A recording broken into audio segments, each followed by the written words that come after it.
వల్లభనేని వంశీని ఇటు విజయవాడకు తరలిస్తూ ఉన్నారు పోలీసులు. ప్రస్తుతం మనం ఆ విజువల్స్ చూసుకోవచ్చు. ఇటు అధికారాన్ని అడ్డం పెట్టుకుని వైసీపీ నేతలు ఇష్టానుసారంగా ప్రవర్తించారు అంటూ కూడా ఇటు యార్లగడ్డ వెంకట్రావు ఆరోపిస్తూ ఉన్నారు.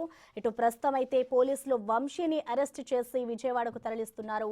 మరి కాసేపట్లో ఆయన్ని కోర్టులో హాజరుపరిచే అవకాశం కూడా కనిపిస్తోంది. ఈ రోజు ఉదయం ఆయన మై హోమ్ లో ఉన్నారు అంటూ కూడా ఇటు పోలీసులకి సమాచారం అందడంతోనే ఇటు పోలీసులు అక్కడికి చేరుకొని ఆయన్ను అరెస్ట్ చేశారు. ఈరోజు హైదరాబాద్లోని పోలీసులు ఆయన్ని అదుపులోకి తీసుకొని విజయవాడ తరలిస్తూ ఉన్నారు. అయితే ఇటు ప్రస్తుతం కోర్టులో ఆయన్ని మరికొద్ది సేపట్లో హాజరుపరిచే అవకాశం కూడా కనిపిస్తోంది.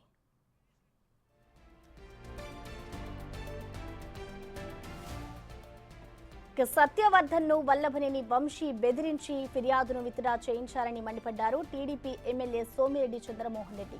వంశీ దేశాన్ని వదిలి పారిపోవాలనుకున్న పిరికి పంద అన్నారు. ఇలాంటి దుర్మార్గులకు ఖచ్చితంగా శిక్ష పడాల్సిందేనన్నారు ఆయన. వంశీ లాంటి వ్యక్తిని ఖచ్చితంగా జైల్లో పెట్టాల్సిందేనన్నారు సోమిరెడ్డి.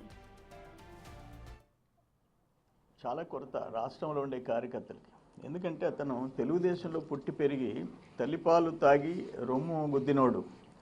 అతను వాడిన భాషకి ఫ్యాక్షన్ ఏరియాలో అయితే ఇప్పటికి అతను ప్రాణాలతో ఉండేవాడు కాదు. ఫ్యాక్షన్ ఏరియాలో అయితే ఇక్కడ కాబట్టి నువ్వు బతికి బయటపడ్డాడు. ఒక క్రూర మృగం, ఒక దుర్మార్గుడు వాడే భాష మాట్లాడినాడు. ఒక దుర్మార్గుడు. ఎందుకు ఈ జిల్లాల్లో వాళ్ళు ఎందుకు సహించారు అది మేము జీర్ణించుకోలేకపోయినాం. ఈరోజు అరెస్ట్ చేస్తే కూడా అక్కడ నాటకాలు ఆడాడు. అక్కడ డ్రెస్ చేసుకొని వస్తానని చెప్పి అందరికీ రచ్చికొట్టి ఫోన్లు చేసి ఆపేదానికి ప్రయత్నం చేశాడు. నేనేమంటానంటే నువ్వు గన్నవరం పార్టీ కార్యాలయం మీద చేసిన దాడి ఎప్పుడన్నా చూసామా? కార్లు తగలబెట్టించావు, మొత్తం ఫర్నిచర్ ధ్వంసం చేశావు, మనుషుల్ని చంపపోయినావు.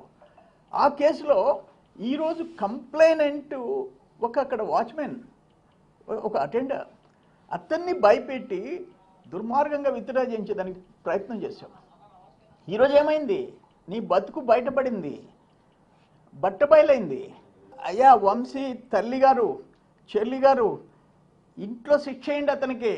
ఒక మృగం, మీ ఇంట్లో ఉండేది ఒక క్రూర మృగం. శిక్షించండి, మీరు కుటుంబ సభ్యులు శిక్షించండి. మీకు తల్లి చెల్లి బిడ్డలు ఉండారు, అన్నదమ్ముళ్ళు ఉండారు. ఇటువంటి మృగాన్ని మీరు ఇంట్లో పెట్టుకొని ఉండారు. ఇండియాను వదిలేయాలని చెప్పన్న పిరికి పందవి నువ్వు. ఇండియాలోనే వదిలేసే ప్రయత్నం చేసిన పిరికి పందవు నువ్వు. మళ్ళీ వచ్చావు ఏంటంటే ఏదో తెలుగుదేశం ప్రభుత్వం మా మాదిరిగా క్రూరంగా లేదు, అందుకని తిరిగి వస్తాం, ఇక్కడ ఉంటాం. వీసా కోసం ట్రై చేసావు, నువ్వు పారిపోయినావు. నువ్వు ఒక మనిషివే? నీకు ఫ్యాట్ ఎక్కువైంది, కొవ్వు ఎక్కువైంది, కొవ్వు. ఇప్పుడు ఆయన ఎట్టుందంటే టాప్ టు బాటం అట్టే ఉంది.